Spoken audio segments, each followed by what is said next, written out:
Good morning, Hank. It's Sunday, it's Newsday, and since the Israeli army invaded the Gaza Strip last night, I suppose I have to talk about it, even though it makes me miserable. To counter that misery, I'm going to show you footage of Bubbles the nerd-fighting puppy being cute while I talk. The reason I hate talking about Israel and Palestine is that people get so emotional that the quality of discourse is awful. Mostly it's just people screaming, "The Palestinians are animals!" or "The Israelis are animals!"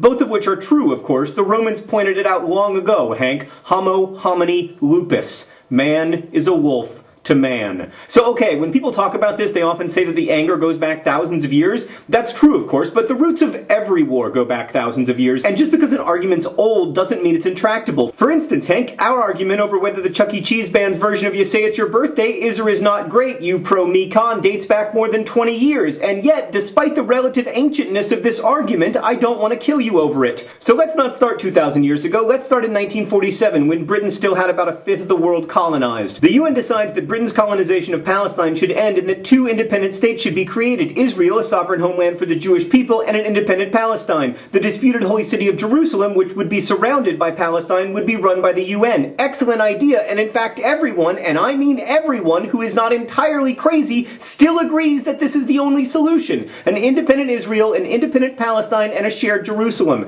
And yet it hasn't happened. 60 years and several wars later, Israel has dramatically expanded its borders as a defense against further attack, and Palestinian land, which is still not an independent country, has been split into two disconnected areas, the West Bank and a 25-mile-long area along the Mediterranean Sea called the Gaza Strip. Both Palestine and Israel have unfairly attacked and dehumanized the other, and it's useless, albeit tempting, to make historical judgments about whose awfulness has been worse. So then in 2006, the Palestinians have their first really free elections, and the Fatah Party, which has been the most powerful political party in Pakistan for decades, loses. The winner? The internationally recognized terrorist organization Hamas. A brief primer on Hamas. They're the Palestinian arm of the Muslim Brotherhood, this radical group that sucks worse than the Chuck E. Cheese band and has inspired such #1 organizations as Al-Qaeda and the Taliban. The Muslim Brotherhood is illegal in Egypt, which is one of the reasons why the Egyptian government hates Hamas. Hamas is responsible for tons of rocket attacks and suicide bombings in Israel that target civilians, but they're also responsible for almost all of the infrastructure built in the last 15 years in the Gaza Strip. They build hospitals and schools and orphanages. Israeli analysts think about 90% of Hamas's budget goes into social welfare programs, the other 10% to weapons.